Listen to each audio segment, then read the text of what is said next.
Hello everyone and welcome back to our channel.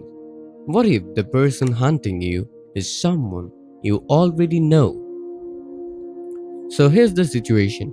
On a dark, rain-soaked night, a seasoned police officer named Jacob Monroe finds himself being hunted after getting too close to a dangerous secret.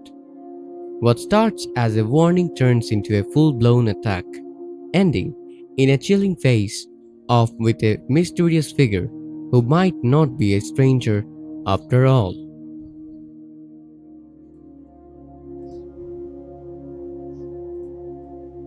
Alright, imagine this with me for a second. It's one of those nights where the rain doesn't just fall, it presses down on everything. The streets are nearly empty, lights are blurred, and the whole city feels like it's holding its breath. That's the kind of night Jacob Monroe is driving through. Now, Jacob isn't new to danger. He's a cop who's seen enough to know when something's wrong. And tonight, everything feels wrong. Earlier, he got a call, not just any call, a threat. The kind that sticks with you. The voice was distorted, almost robotic, but the message was crystal clear. Back off, or else. And here's the thing, he's been threatened before. That comes with the job, but this one felt targeted, personal. Why? Because Jacob has been digging into something big, something way bigger than he expected. A secretive organization called the Plasma Ring. At first, it probably sounded like another criminal group, but the deeper he went, the uglier it got. This wasn't just crime, this was power, influence. People in high places, politicians, business leaders, maybe even cops. And that's where things get uncomfortable. Because earlier that day, Jacob tried to talk to his partner, Isaiah. You would expect that to be a moment of support, right? But instead, it left him uneasy. Isaiah listened, sure, but something felt off. Like he wasn't fully there. Like he was holding something back. Now fast forward to the present. Jacob's alone, driving, replaying everything in his head. Missing people, suspicious transactions, files that almost didn't want to, opened, and right at the center of it all. One name keeps coming back, Leah. Now Leah, she's the kind of person who looks perfect on the outside. Respected, influential, always involved in the right circles, but behind that image, there are rumors, big ones, that she's actually running the whole thing, the plasma ring, quietly, carefully, without ever leaving proof. And every time Jacob gets close to proving it, something goes wrong. Evidence disappears, witnesses change their stories. It's like someone's always watching him. Then suddenly, boom, reality hits. He notices a black SUV behind him. At first, it's just there, but then it stays, matching his speed, not passing, not falling back, just there. That's when the feeling kicks in. This isn't normal. Jacob turns onto another street just to taste it. And guess what? The SUV follows, no hesitation. Now it's confirmed. He's not being followed. He's being hunted. So, he speeds up. The SUV speeds up. No games anymore. This is real. He grabs his phone, calls Isaiah, no answer. Straight to voicemail. And you can feel the urgency. He leaves a message trying to explain what's happening. But before he can even finish, bam! The SUV hits him from behind. His car jerks forward, tires slipping on the wet road. He tries to control it, but another hit comes harder. This time, he loses control completely and spins out, crashing to a stop. And then, silence. That heavy ringing silence after chaos, but it doesn't last long. The SUV door opens. Now this is where it gets intense.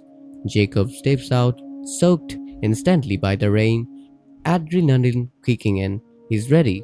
He has to be. And then he sees them, a figure walking toward him, dressed in dark clothes, face hidden, moving like they have done this before. Not nervous, not rushed, controlled. Jacob calls out, demanding to know who they are. No answer, just silence. And then finally, a voice, low, distorted, calm in a way that makes it even more dangerous. They tell him he should have listened, that he was warned. Jacob doesn't back down. That's not who he is. He stands his ground, says, "They're making a mistake." And the response, "No, you did." That line right there chills. Then in the distance you hear sirens. Backup is coming. For a second there's hope, but the figure completely unfazed. They even give him one last chance. Walk away and maybe he survives. And Jacob, of course he refuses. Because for him, truth matters more than fear. And that's when everything explodes again. The figure attacks, fast, precise, like they have trained for this. And what follows is a brutal, messy struggle in the rain. Slipping, fighting, trying to gain control. Jacob gives everything he has. But it's clear, this person knows exactly what they are doing. Then suddenly, lights. Police lights. The attacker hesitates, just for a second, and in that second, something strange happens. Jacob notices something familiar, not enough to fully understand, but enough to feel it. And then, just like that, they're gone. They disappear into the SUV and vanish into the night before the police arrive. And Jacob is left standing there, soaked, breathing hard, trying to make sense of what just happened. Because this wasn't random, that voice, that movement, it felt like someone he knew. This moment changes everything. Before this, it was an investigation. Now, it's personal. The biggest impact here is psychological. Jacob can't trust anyone anymore, not even his own instincts. When your attacker feels familiar, it means the danger isn't just out there. It's close, maybe closer than he ever imagined. It also raises the stakes of the entire story. The plasma ring isn't just powerful, it's protected, organized, and willing to eliminate threats. And the biggest question now becomes, who can Jacob actually trust? Because if this figure turns out to be someone from his inner circle, that's a whole different level of danger. I'm not gonna lie, this is the kind of storyline that hooks you instantly. Because it's not just action, it's paranoia. That feeling that the enemy could be anyone, even someone you rely on, and the fact that Jacob noticed something familiar. That's what really gets me.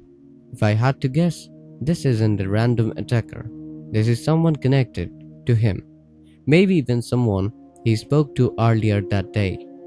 And if that's true, then Jacob isn't just fighting a criminal organization, he's fighting betrayal. So now, the big question is, who was behind that mask? And how deep does this whole thing really go? Do you think Jacob's partner Isaiah could be involved? And is this all pointing back to Leah pulling the strings from the shadows? Drop your theories in the comments. I want to hear what you think because this story is just getting started. And if you are into intense, twist filled stories like this, make sure you like the video and subscribe because trust me, the next part is going to be even crazier.